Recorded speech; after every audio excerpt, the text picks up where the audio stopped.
Starfish Mermaid.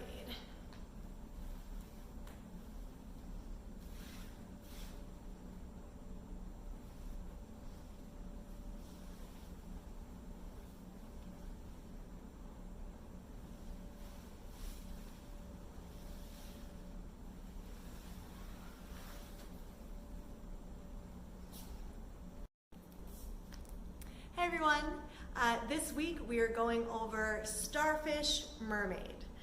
This is a really fun move. It requires a few different things though, so I definitely deem this a level 2 move for my aerial yoga students. I will open up time in my level 1 class for students who know how to do this move to practice it, or if I have some students who are really ready for it, I'll kind of go over to them individually and guide them through a little bit for this Starfish Mermaid. Things that a student will need to know hammock trick-wise is an easy roll and a pike through, because we're gonna kind of use both of those movements as our exit strategy. It's definitely assumed at this point that students very much know how to do seatbelt, they know how to do pigeon, all of those basics. It's also really important that you've spent some time during either the flow portion of the class, if you're doing like an intermediate aerial yoga class, during the flow portion you're spending a great deal of time warming up your hip flexors, your quads, your chest, because this move really just requires that kind of flexibility. If you're not loose and you just try to jump up into this one, you're probably gonna hurt something. So in an intermediate class, I would spend a lot of flow portion kind of targeting those areas. If it's part of your sort of tricks and flips or conditioning class, that's totally fine. You'll still want to make sure that the body is very warm, and that you have loosened up some parts of that at minimum. So I'll do a video later on this week of some of my flexibility exercises that I like to throw into class to help with this mermaid. But essentially, we go from seatbelt up into the Starfish Mermaid. Then we do a pike through to get back into your starfish. And I like to combine an easy roll on the way out to make it feel like a little bit of a sequence. Okay, so here we go. So I'm actually going to face this direction so that you can see my foot a little bit better. So from seatbelt, lift, fabric at the sacrum, sink back. Okay. Now when you get up into your starfish here, you're going to take one leg, kind of hook your foot around the handle and slide your leg up the length of the fabric, and then internally rotate your hip, so it's almost like you're in a standing tree pose. Okay.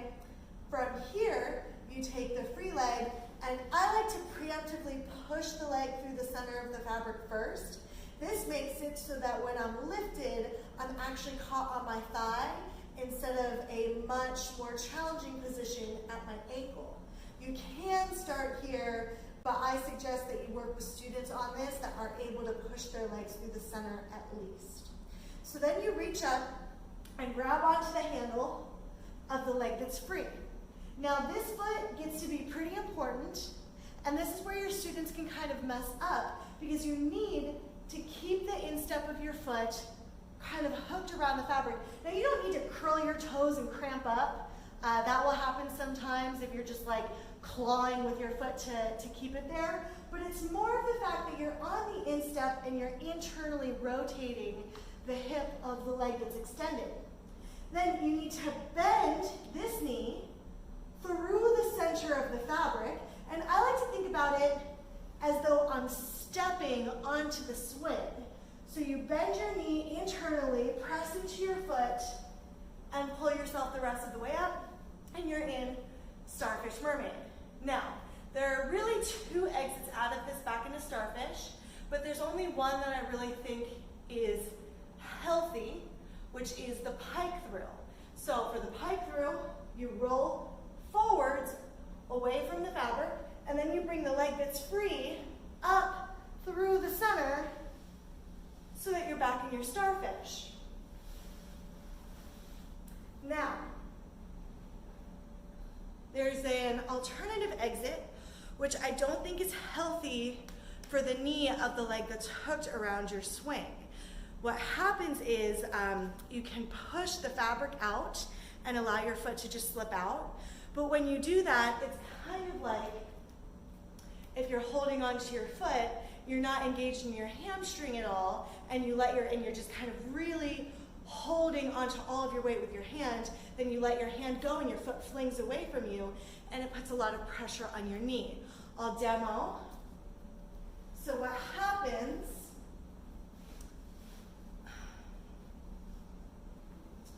is you're here, you can push the fabric away, release the foot, and I feel like no matter how engaged you are in your hamstring there, the tension between your foot and the swing just makes it so that as soon as you fling, or as soon as you push the fabric off your foot, there's no stopping your leg from flinging.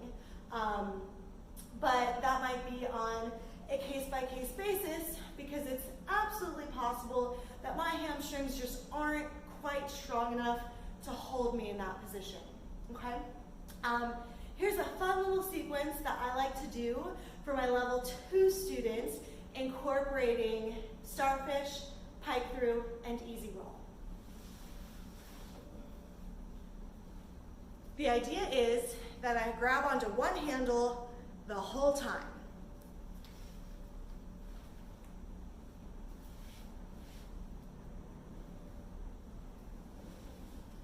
My one handle, roll through, pike through, starfish, pike through, a second time starfish, then bend knee, roll forward, easy roll.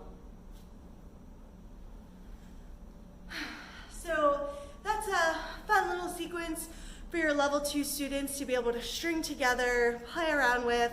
It's gonna get your upper body going, your heart going. It requires flexibility, so it's a nice string of things that you can put together. If you have any questions, just of course comment, and I look forward to maybe seeing a video of you do this.